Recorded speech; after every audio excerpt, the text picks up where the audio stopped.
Hi everyone, today's a beautiful day in St. Louis. Hi for everyone all over the world. We would love to send message clearly. In this shaky world, we all have a little bit of responsibility how it looks every day in our lives and how gonna looks our future for our kids, neighbors, our country, and everybody in this small world. Like I said, we all have responsibility. This is reason why democracy and election, it's very important for every citizen in the United States. This is reason why we are here today, and we talk for the people. They can change our tomorrow and our future. We would love to say hi to Cori Bush, and I would love to say thank you very much for your time, and thank you very much for doing what you're doing for our community in St. Louis. Thank you for having me, and it's an honor to be able to do the work. And I would love you to say I can do something, but I think you will do way better to say a little bit about you to all the audience we have. Yes, so my background, I am a registered nurse. That I worked in mental health. I worked in, helping people who are unhoused, underserved. I'm a pastor, and but I grew up in a household where my dad was, he was very, very intentional about teaching us responsibility, accountability, and service. I watched my dad. He was my example, how to serve. And for him, service was each person one at a time, and you see that work through until that person has help, until they're in a position to be able to help someone else. So that was my example, as a child. But a lot of people don't know I was a child care worker for a very long time, for over 10 years. So all of the things that I've done in my life leading up until, going to Congress, everything was to serve the community. And, even working as a nurse, so much of my experience was with people who were uninsured, people who were unhoused, our immigrant community, people who are refugees. That was so much of the work, because I remember the day when I didn't have insurance and I still needed to be seen by a doctor or at a hospital. And I remember, even right now, I remember what it was like to be told I couldn't receive service at that particular hospital because I didn't have insurance. And, the thing is, does that change the fact that you have a need because you don't have health care? So much of the work that I do now is because I remember what it was like to not have access. Okay, this is very important for every community, not just our community in St. Louis, for every Americans, yes. To health insurance for family and be safe. Cori, tell us please why you make decision to run again for the office. This is very important. Yes, I didn't finish the work that I started. When I was in Congress the first time, I'll back it up to when I was running. When I was running for Congress, as I said before, I used my own personal experience, but also the experiences of people that I would meet in my work as a nurse, or people that I would meet in my activism. I've been an activist since 2012. And the people that I would meet, the stories that I would hear, the work that I would do, even in the community, just volunteering my time, those stories, those experiences, they shaped me. And I went into Congress knowing that I was going to walk in the door fighting for the regular everyday person, fighting for people who are usually excluded from the table, where decisions are being made. So when I went into Congress, I already had pretty much a target on my back, because AIPAC, AIPAC knew who I was when I walked in the door. I had already been working for several years for Palestinian liberation. I had already been doing a lot of work with our Muslim community here in St. Louis and across the country. So when I walked in the door, when I was about to enter Congress, AIPAC sent a message to me through a business owner and said, tell Cori Bush, if she doesn't, we know she won't change her position, but tell her to just be silent about it. And if she won't be silent, then we'll make sure she has a tough tenure in Congress. But I lived on the street. I was unhoused before myself. You know, I was a victim of domestic violence and so many other things. I don't scare easily. And so that didn't scare me. And so when I went into Congress, that's the work that I did. I worked on things that other people were afraid to do. I introduced bills and worked on legislation that would help people who were under-resourced, people who just couldn't make ends meet, people who, you know, are indigenous community members trying to get their land back, just so much, working with groups here that we're working with our, especially our immigrant population. And I even joined when I was there, I ended up being vice chair of the Bosnian caucus. Nobody wanted to talk about the Bosnian community in Congress. Like, it was just not the conversation. We had to bring the conversation up. And so that's one of the reasons I want to go back, because all of that work, it only happens if somebody goes there and prioritizes, you know, these different issues and the different groups of people. Somebody has to go and beat the door down to say, no, you're going to listen to what my community is saying. And we don't have that right now. So I want to go back because I didn't finish the work. Also, the night that I lost the race, I stood on a stage and I said, AIPAC, I'm coming to tear your kingdom down. And I meant that. And so I have to make good on it, and I got to tear that kingdom down. So winning this race on August the 4th, it will help to tear that kingdom down, because the $15 million that they spent along with their friends to unseat me, it would have all been for nothing. Well, Cori, we facing the problem in Gaza. We talk all over the medias, but not so much action. You come under significant pushback to do your opposition to the Israeli genocide in Gaza. Why do you continue to fight for the Palestinians people? This with millions spent on the defeat in 2024. It's not so easy to fight big machine with a lot of money and also a lot of media they can buy. From your side, how you do that? Well, I was an activist, like I said, before I ever entered Congress. And I, when right here in St. Louis, in Ferguson, a young man by the name of Michael Brown was killed by police. And that it turned into it turned into a global movement of people just saying that we can't kill Black people with impunity in this country and just get off. So I spent more than 400 days on the street standing up against oppression. But the very beginning of that, there was a group of Palestinians who came to the United States, came to where Michael Brown, where his body had laid. His body laid on the ground for over 4 hours, for 4.5 hours, mostly uncovered. They didn't even put a sheet over him. 18 years old. And we protested for 400 days, but that first week, we were out on the street. We were being brutalized during that time by the police, not just the protesters, but even journalists. And one day I noticed this group of people sitting on the grass not far from where Michael Brown's body had laid. And I walked up to see what they were doing, and it was this group of Palestinians, and they were sitting there teaching a group of protesters what to do when they were tear gassed. They were teaching them how to put on gas masks.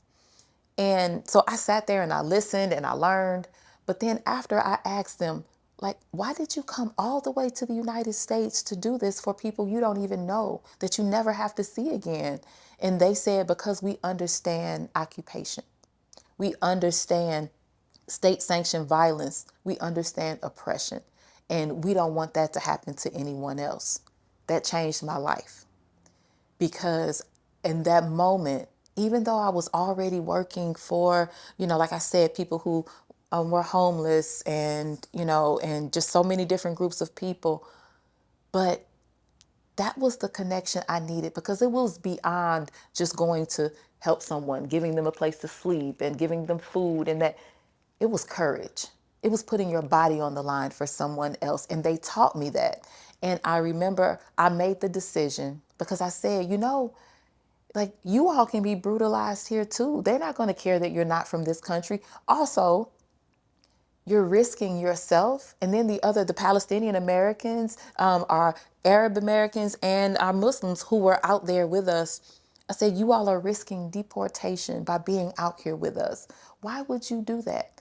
And that they had the same answer. And so I said to them, because you are out here fighting for Black people, and you don't have to. You're risking yourself for Black people, and you're not Black. One day I will repay that to you, because so many people weren't standing up for us. When the opportunity came for me to stand up for the people of Gaza, I remembered that moment. And I said, if I have to put myself on the line, that's what I will do. And so even to this day, if anybody asked me, Cori, would you take it back?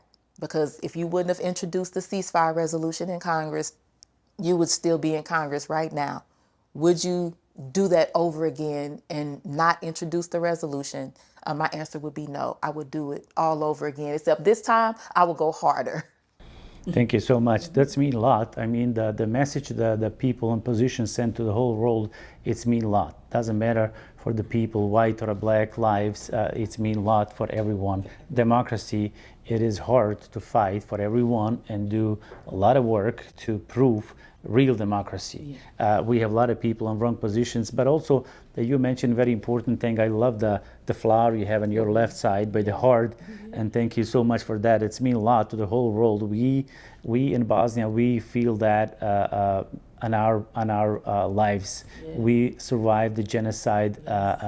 They clean 49% of the territory, and they get rewarded from the West countries, and they said Dayton peace. They said agreement. I always said disagreement. The make the genocide and Bosnia and clean 49% ethnic clean territory and get the name of the Republika Srpska. They get rewarded what they do, but it's a really bad thing happen. We mentioned the Bosnia. How are you going to represent the Bosnians in America? They, like I said, facing today same problem like 1990s, with the help from the people from the United States, like Mr. Blagojevich from Chicago. They're spending a lot of money and buy American government to do again help to destroy our country, Bosnia, to divide in 2 or 3 pieces. How are you going to protect the Bosnians? Well, first of all, I think the way to protect Bosnians is first you have to hear from the Bosnian community. That was one thing that I've learned in my lifetime is politicians and elected officials, community leaders, we shouldn't go and advocate on behalf of a people that we have not talked to. We shouldn't get in front of the people and think that we're going to lead. Let the people, let the Bosnian community here in St. Louis, let them say what they want to see. Let them say, I need to hear directly from them and what they expect out of a leader to be able to advocate for them. That's first, because I know what it's like to have people advocating on behalf of the Black community and never talk to us, So I want to hear directly from the Bosnian community, but also, the United States has a problem. The United States has a problem of policing the world and not in a way that is helpful for the world. U.S. imperialism, we are seeing devastating, just devastating globally.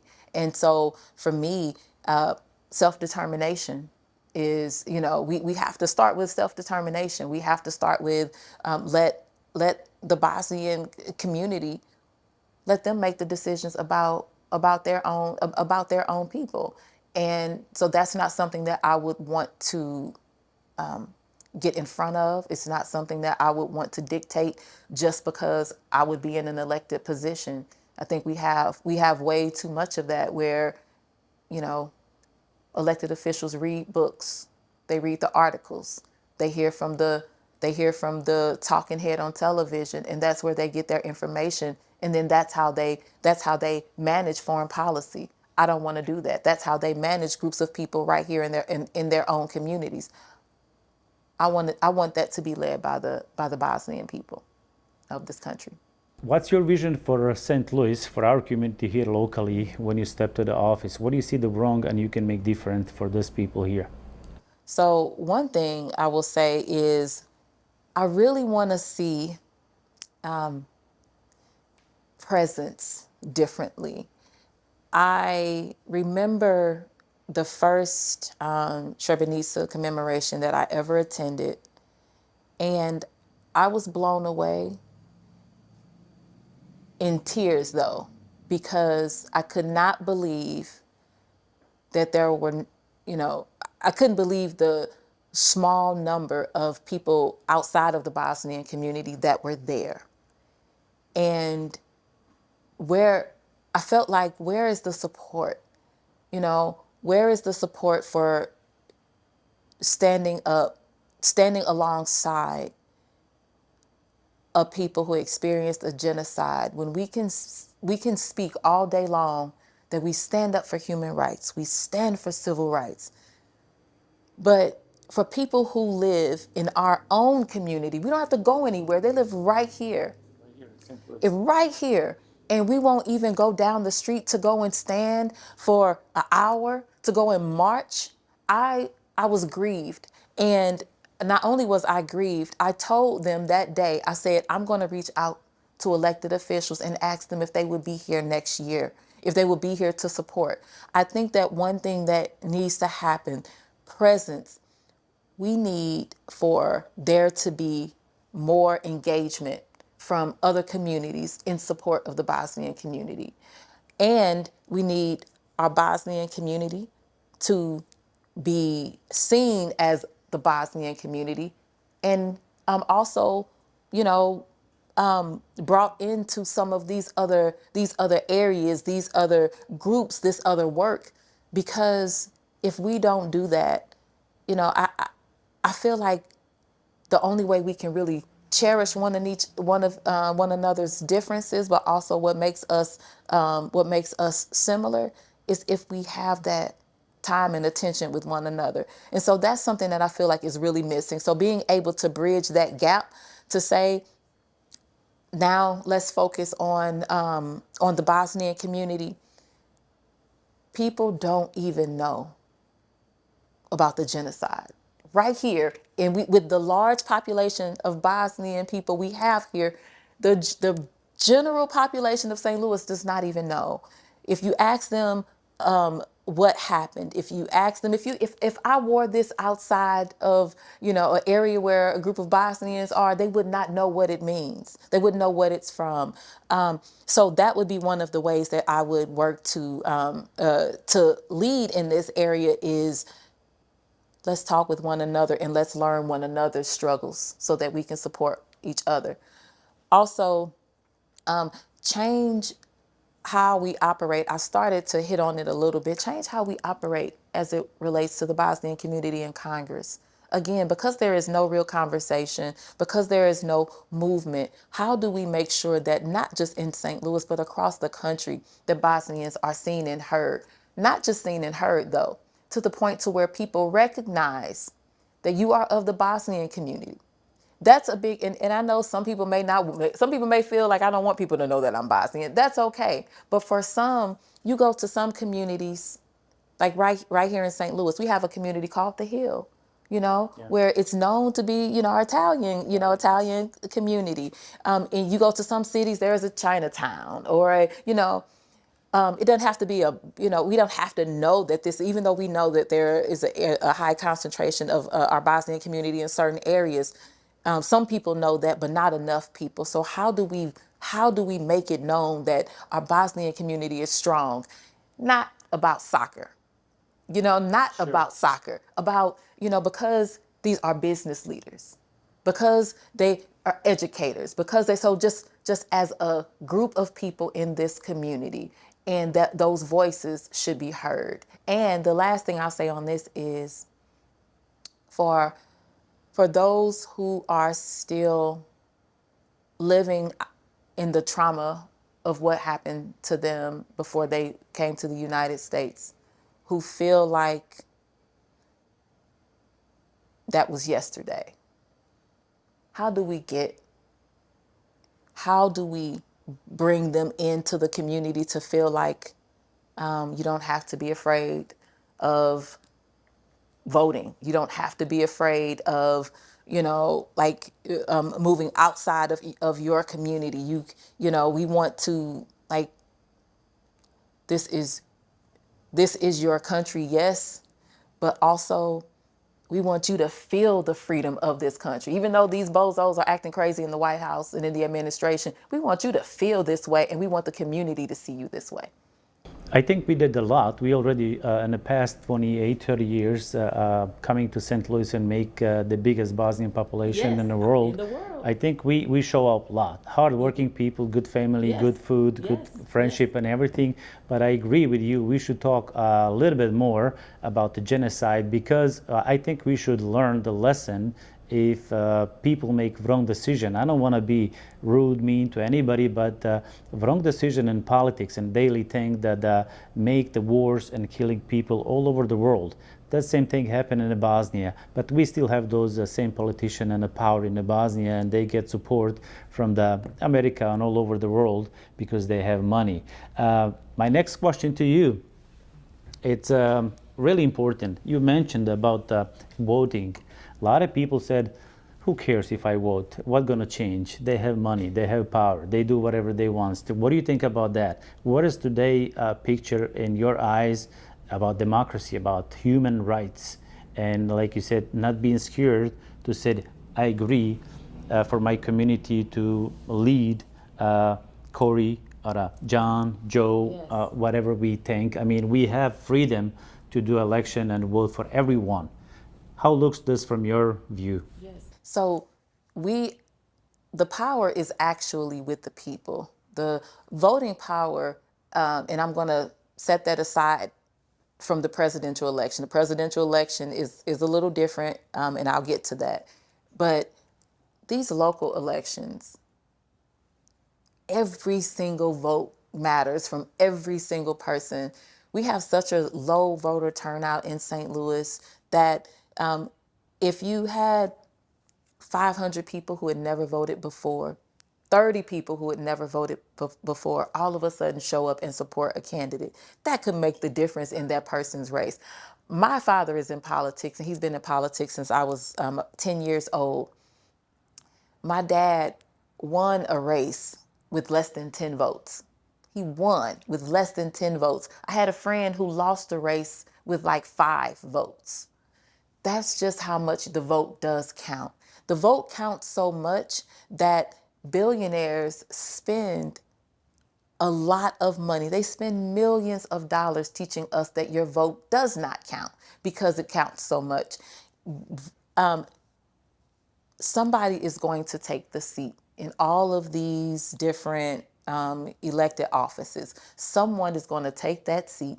Someone is going to make decisions for our lives. That seat is not going to be vacant.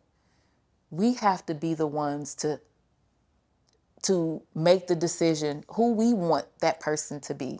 The vote counts because it's the difference in someone who is silent on a genocide and someone who is loudly against a genocide taking the seat.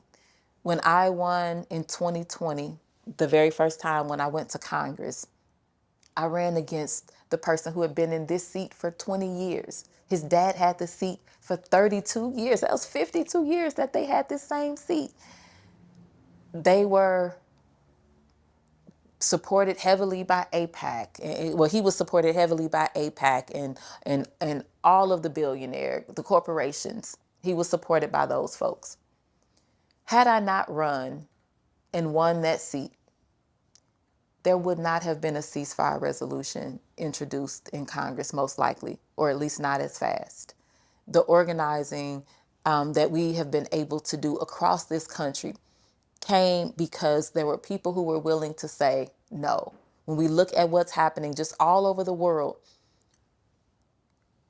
there are people who are willing to stand up and who care about our values as a people, as humanity, but also have moral clarity. that have moral courage. What they don't have is billions of dollars to win elections. What happens is the billions of dollars or the millions of dollars work when people don't vote. That's why we need people to show up to vote. Because if we have enough people to show up, it drowns out the money. Organized people beat organized money. If we don't have enough people, though, that's how money wins. So case in point, my last election, $15 million was spent against me in a seat that cost about $1 million to win. But they spent $15 million, and the incumbent only won by 6,800 votes. $15 million, 6,800 votes. So if 6,900 people would have showed up to vote, I still would have won that race. That's the difference. If we organize our communities, every vote has to matter, because we have to look at it like, because I matter, my vote matters, because I matter. And who do I bring with me? I bring grandma, I bring my kids, I bring my kids whenever they have them. I bring my descendants. That's who I bring when I show up to vote. I make the decision what type of life I want for them, what type of life I want for myself. I make that determination. And I'm going to tell my friends down the street. I'm going to tell the people at my church or my masjid. I'm going to tell the people at the beauty salon. I'm going to tell them to vote, because that's how we'll have the change that we want for our community, is when our community comes together. The other thing is this. The Bosnian community could be their own electoral block. You could be a voting block, because if you show up in numbers, let's say 5,000 strong, that will change who is the city alderman. That will change who is the mayor. That will change. Those numbers mean so much. You can show up to the council meeting and say, as the Bosnian community, we don't want data centers, or we want, more grocery stores, or whatever it is. You can show up and use that power. That's what we need. Well, you partially answer a couple of questions. Okay. I tried to ask you, but I love the how clearly you send the message, how every vote it's important, how it's important for the whole community to unite, how it's important for the community to send clear message who we are, like Bosnian, what mean the genocide we survived in Bosnia. Let's teach our neighbors, people in St. Louis. They know a lot about Bosnians, but you're right, a lot of people, they're never going to recognize what this flower means, and what happened behind that flower, and what is actually genocide, where is the Bosnia, and many other things. But the Bosnians hardly believe that our votes change anything in any of these elections. But you clearly send a message, if only a couple of votes, it's different, that we can win or lose. That means everyone in our community, it's very important. What's going to be your message for the Bosnians to come out and on August 4th and give the right vote for the right people? What kind of message we can send from here today? You powerfully talk about how much is important for the whole community to be united and get in a right way. What shortly message you can do for the whole Bosnians to get up, like you said, with the grandma family and everybody in community, mosque, church, whatever, to go on August 4th and say, hey, we are here for St. Louis? I want to protect St. Louis, meaning St. Louis people, your St. Louis business, your St. Louis family. I want to protect us. I want to transform what we have into what we should have. I want us to be able to live and thrive in St. Louis, not just survive it. And I want to build St. Louis. I want to be able to add to who we are and what we have. Bring back what St. Louis is known for. St. Louis used to be a destination, a tourist destination. St. Louis was a hub for industry. Want to bring that back. Bring back the jobs. We can do this if the people are whole. So there should not be any person in our community who does not have health care. I don't care if you're, I don't care how long you've been in this country. I don't care if you have a health condition. You deserve health care. Sure. So when I go back, I'm pushing for what's called a Medicare for all. That means for all, everybody. Our 89-year-old grandma down to the 6-month-old baby. Everybody deserves health care. Everybody deserves to have their utilities.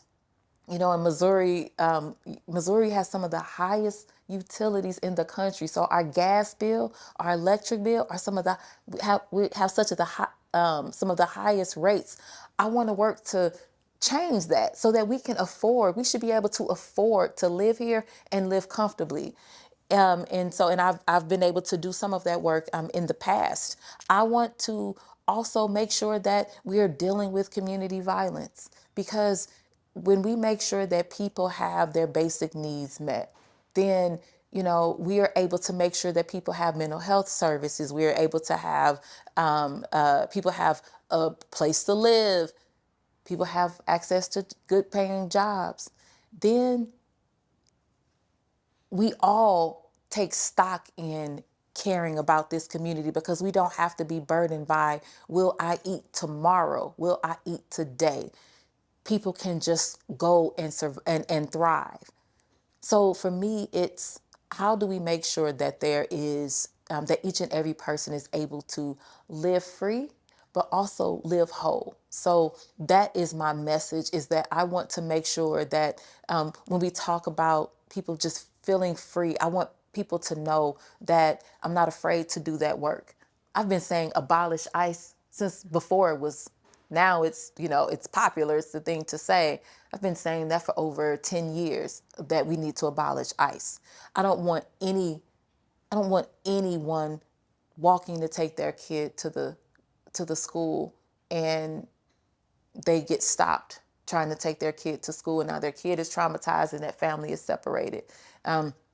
I've done many a protests to try to keep families together, protests to stand up against what's harming the powers that harm our communities. So that's my vision for St. Louis, an education system where all of our kids have access to good schools. Good schools. Very important. Yes. And if you want to go to college, we want to provide for you to be able to go to college. I don't want families to go into debt trying to send their child to college. They should be able to go to a public college for free. So free college for those public universities, making sure that we pay for, that we take care of our students, because that's how we build our families. When you build one individual at a time, then you build that family.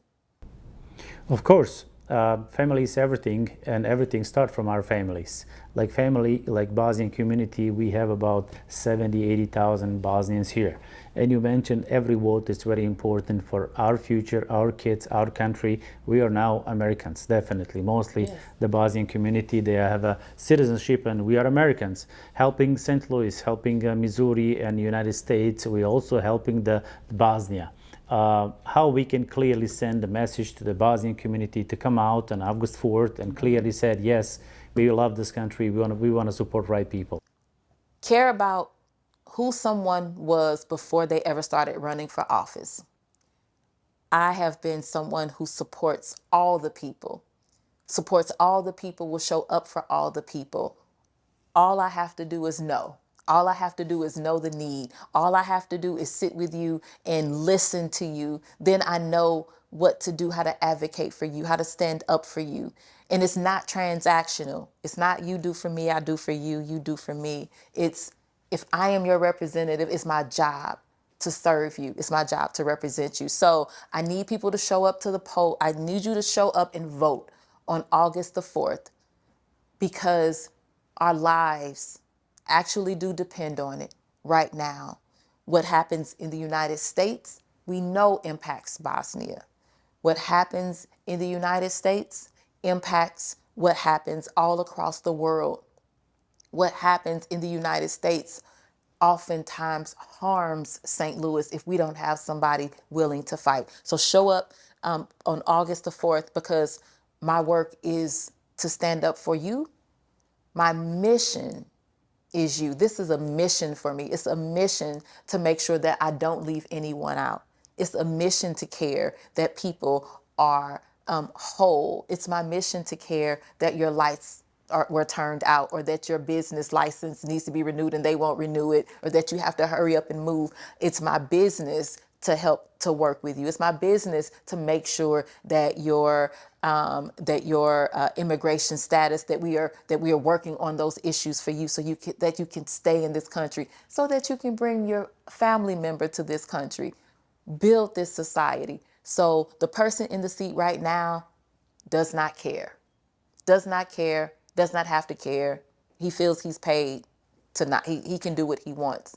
That's not who I am. So I need for people to show up and support on August the 4th. Support the person who has publicly stood against the genocide. I don't have to ask permission to stand up against a genocide. I don't have to ask permission to say stop bombing families, stop bombing hospitals and businesses. I don't have to have permission from AIPAC to do that. I do it because it's the right thing to do, and I do it by leading. So support Cori Bush on August the 4th. I really enjoyed this conversation, and thank you very much for your time. And hope we're going to visit you in Washington, D.C. in your office. Yes. And I would love to see you in Bosnia too. Thank you very much. St. Louis is built different. So am I. And so are we.